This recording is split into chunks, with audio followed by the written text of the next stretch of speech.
Di ujung dunia yang tak terjangkau oleh peta, tersembunyi sebuah desa yang selalu diselimuti kabut Nagatasaka. Hanya sedikit yang percaya tempat itu masih ada. Bahkan di antara penduduk desa pun, legenda dan kenyataan telah lama bercampur menjadi satu. Konon, pada malam bersalju 100 tahun lalu, seekor naga putih jatuh cinta pada seorang manusia.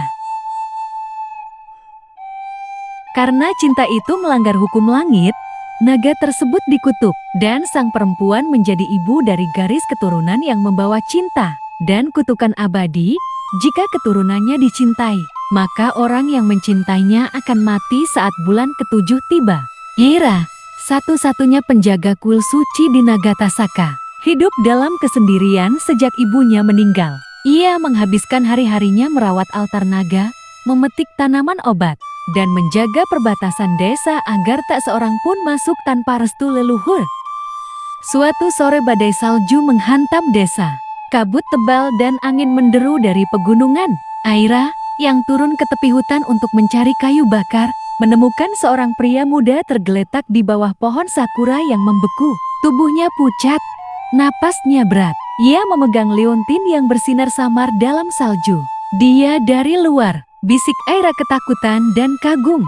Tak ada orang luar yang bisa melewati jalur gunung itu dan hidup. Pemuda itu bernama Rei.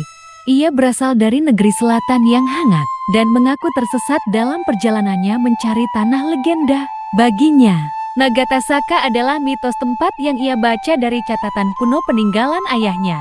Saat sadar, Rei berterima kasih pada Aira.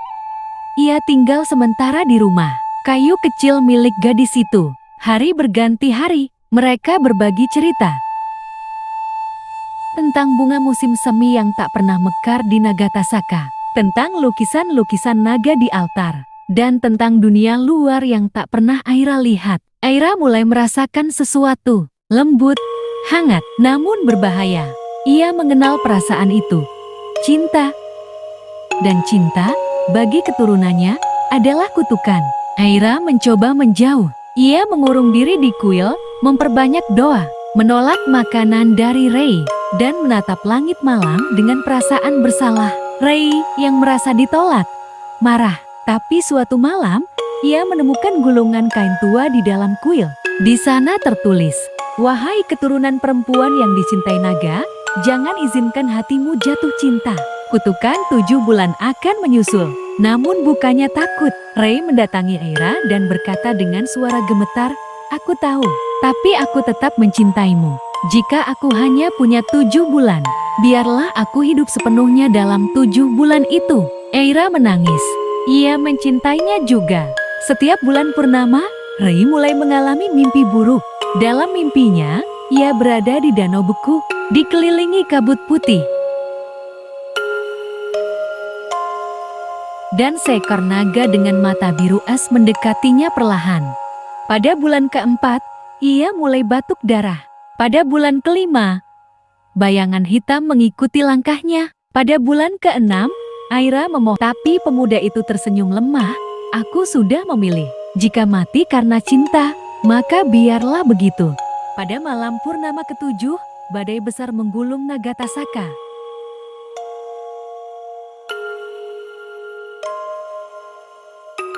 Rei terbaring di altar naga, sekarat. Aira menaiki kuil tertinggi dengan rambut terurai dan mata penuh air mata.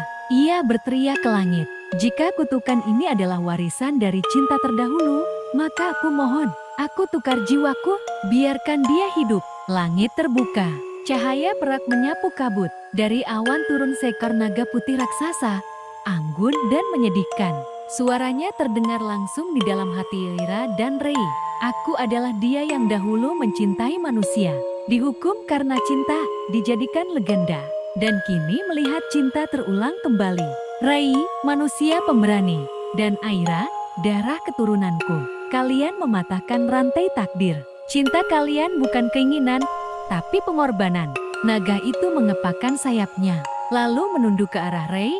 Sebuah sinar biru menyelimuti tubuh pemuda itu, menghapus bekas luka dan racun kutukan. Namun sebagai ganti, tubuh naga perlahan berubah menjadi debu cahaya, menghilang di antara butiran salju. Kini, kutukan itu sirna. Aku bebas. Kalian pun bebas. Musim semi datang ke Nagatasaka. Untuk pertama kalinya, dalam 137 tahun, bunga sakura bermekaran. Salju abadi mencair. Keira dan Rei menanam pohon sakura putih di tempat naga terakhir kali turun. Mereka tinggal di sana, menjaga kuil dan menceritakan kisah cinta mereka pada generasi baru. Di langit pagi, awan seringkali membentuk siluet naga putih, seolah sang legenda masih mengawasi dari kejauhan. Dan di setiap bunga yang mekar, cinta naga dan manusia hidup kembali bukan sebagai kutukan, tapi sebagai berkah.